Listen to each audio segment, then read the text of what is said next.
E as pessoas tiveram muito problema com sono na pandemia, né? Na Muito. quarentena, principalmente. E aí eu te pergunto, por que que os sonhos na quarentena pareciam mais reais? Puta, é uma boa pergunta. Eu dei até uma entrevista falando sobre isso. Por que que os sonhos na quarentena estavam mais reais? A gente tem que pensar que a pandemia do coronavírus, como qualquer outro tipo de estímulo, ele ativa os nossos sonhos, né? Inclusive, os sonhos são uma ferramenta que a gente utiliza muito em psicanálise para poder interpretar aquilo que o inconsciente está tentando dizer de uma forma metafórica, né? Sobre o processo, sobre a infância, sobre o inconsciente e por aí vai. Então, uma das coisas que a gente mais observou é que, de fato, o paciente ele está dormindo mais durante a noite por estar em quarentena, né? Por mais tempo.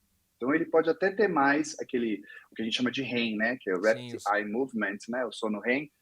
Ele tem muito mais essa possibilidade. Então, já que sem a necessidade de você ter uma locomoção no seu trabalho, a impossibilidade de você realizar outras atividades, de lazer, né, por exemplo, é natural que você durma mais e que, não só isso, mas que os afetos ali implicados naquela situação que a gente está vivendo façam com que a gente meio que fique dentro de uma caverna, como que a gente voltasse ali para um lugarzinho muito seguro nosso. Então, as pessoas sonham mais porque elas estavam dormindo mais também, mas não só isso, estavam dormindo mais pela manhã também, porque o home office possibilitou você ter uma reunião 8h30, você acorda 8h15, né? Antes você nossa, precisava pegar foram 2 várias horas. vezes que eu É vi isso, né? isso acontecer, marcar reunião logo cedo, a pessoa tá acordando com a caneca na sua frente, tá acordando aqui assim, ainda coçando o olho. Ah, então vamos discutir o Exato. planejamento. E aí, assim, quando a gente fala de sonhos, a gente fala de uma carga de afetos também, né? Então, por exemplo, a ansiedade, que é um dos pontos da Covid e que perpetua, inclusive, é um fruto desse sentimento de frustração que foi despertado tanto pela impossibilidade de você sair de casa, como pelo medo do coronavírus. Então, a gente está em casa, está com medo de sair, contrair uma doença que pode ser fatal. O sonho nesse período, ele é fruto de pensar que a gente está sem muito controle, que foi até que eu brinquei com o videogame aqui agora há pouco, no começo, de não se ter o que fazer, a não ser estar em quarentena, e não tem como controlar esse vírus. Então, lidar com essa ausência de controle já é uma das maiores frustrações. Então, vamos pensar que é como se o nosso inconsciente fosse uma caixinha, um balde, e vai pingando, vai entrando água, vai entrando água, vai entrando água. Isso vai fazer com que a gente simbolize muito mais e a gente acaba levando tudo isso para o sonho. Então, o sonho é quase como se fosse um alívio, um poder sonhar com aquilo. Eu, por exemplo, vou até abrir aqui. Eu, durante a quarentena, eu tive muitos sonhos com zumbis. Sério? Tipo, muitos sonhos com zumbis, assim. Era a iminência de morte, assim.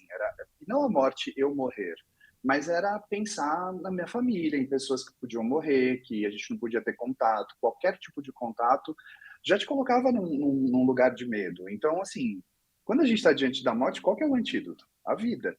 Então, é Sim. totalmente natural que numa situação angustiante, como a possibilidade da morte, o cérebro busque um prazer e afirme a vida.